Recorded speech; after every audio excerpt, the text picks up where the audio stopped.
America's national parks are places of immense natural beauty offering an endless array of breathtaking views. Among the stunning desert landscapes and deep valleys, granite cliffs, and extensive woodlands, visitors can escape the hustle and bustle of everyday life. But what if that relaxing excursion in the great outdoors were suddenly to take a strange and mysterious turn? Despite their tranquil appeal, national parks have been home to some pretty strange goings-on. From disturbing disappearances to the potentially paranormal, today we take a look at 3 spine-chilling real-life national park mysteries.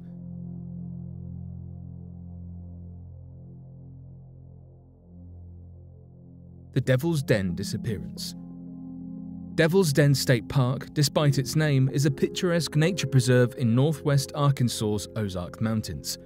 As beautiful as this rocky wilderness may be, it was also the site of one of America's strangest national park happenings, a disappearance that was baffling, if not altogether disturbing.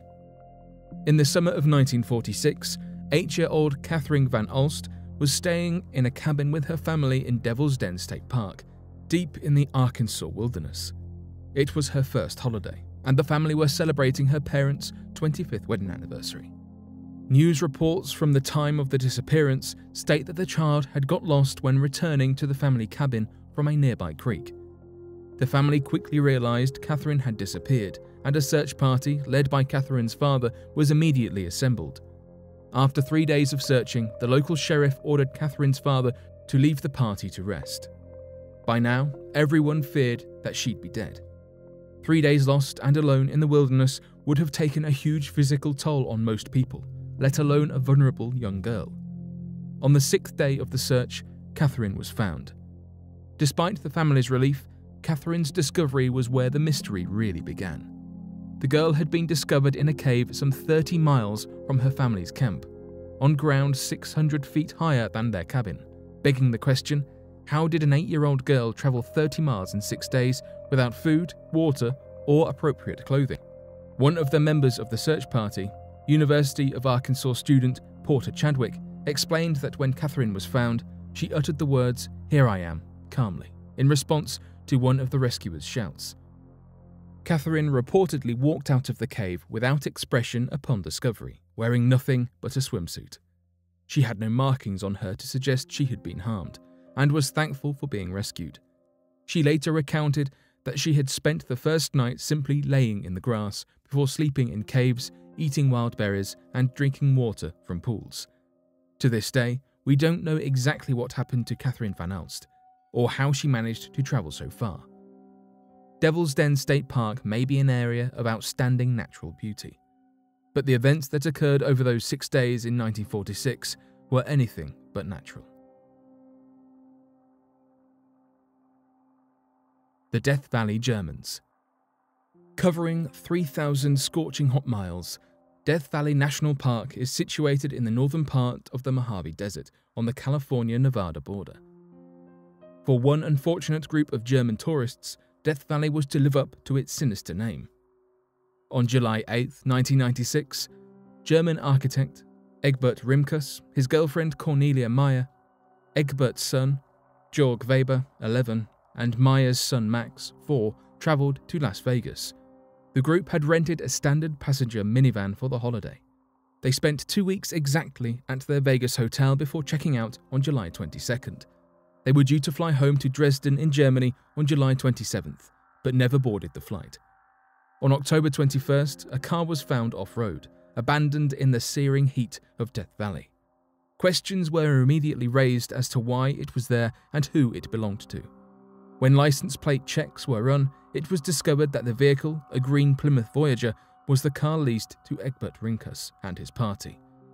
Evidence later indicated that they were heading towards Yosemite National Park, California, but somewhere in between Vegas and Yosemite, things had gone very, very wrong.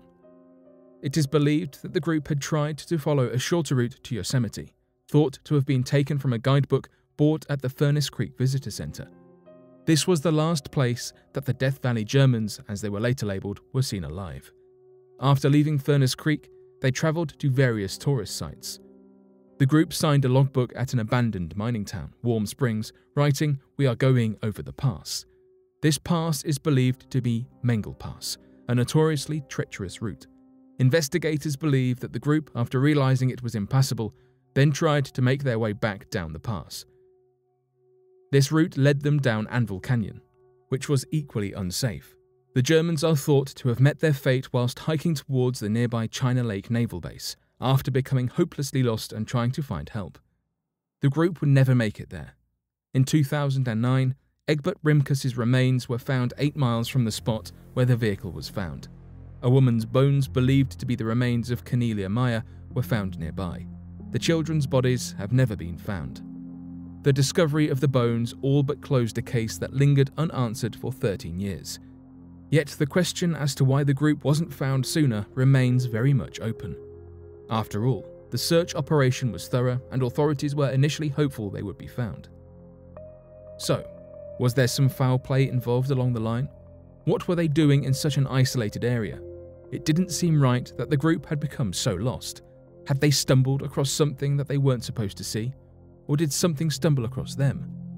Even now, we simply cannot rule out more chilling or sinister reasons than heat exhaustion as to why the Death Valley Germans vanished without a trace.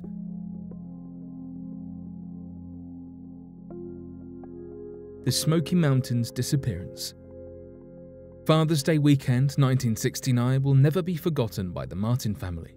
Sadly not for happy reasons.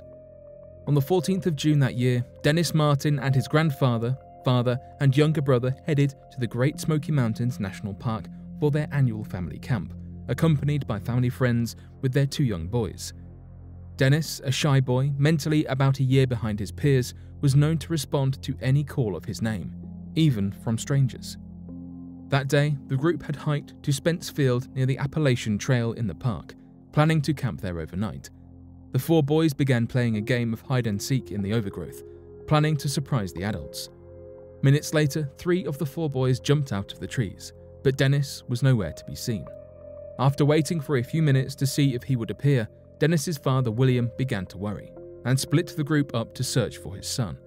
The time was around 4:30 in the afternoon. Dennis's grandfather Clyde reached the park's ranger station at around 8:30 p.m. Upon his arrival, rain began to lash down, making the search more difficult.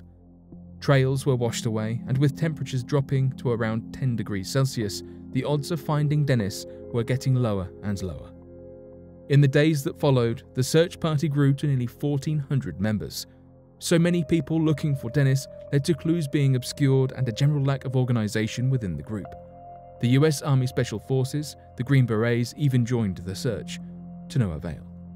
Despite worsening weather conditions over the next few days, footprints were eventually discovered by a nearby stream. Authorities attributed them to Boy Scouts camping in the area, but retired park ranger Dwight McCarter believes that the prints likely belonged to Martin. The search officially ended in September 1969, with Dennis presumed dead, most likely after getting lost and perishing in the awful conditions on the night of his disappearance. However, Dennis's father was convinced that his son had been abducted. After all, the campsite wasn't far from a track that Dennis could easily have been driven away on.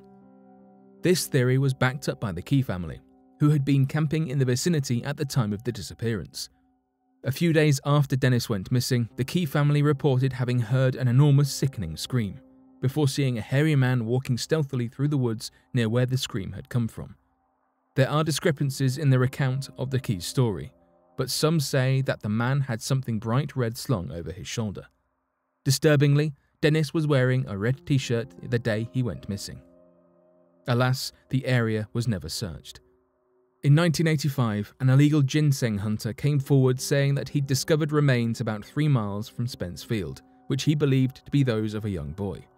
However, fearing prosecution for his illegal hunting, he had kept the discovery to himself for years. This time, the area was searched, but the bones were long gone, likely scattered by animals. Theories abound as to what really happened to Dennis Martin. Did he simply get lost and perish in the harsh conditions, dying from natural causes, starvation, or even animal attack? Or did something much more sinister happen to the little boy?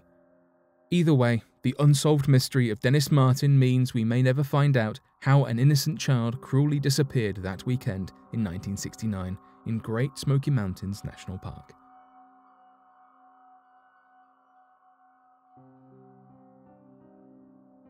So, there we have 3 chilling national park mysteries. Despite all the loose ends presented in these creepy cases, we can be certain of one thing. Deep in these vast, beautiful expanses, humans are vulnerable. To the elements, to fellow man, and perhaps even to things not so human. But what do you make of these cases? Be sure to let us know your thoughts in the comment section below and help us by growing this community while working to solve these unexplained mysteries. Thank you for watching, and don't forget to subscribe for more videos.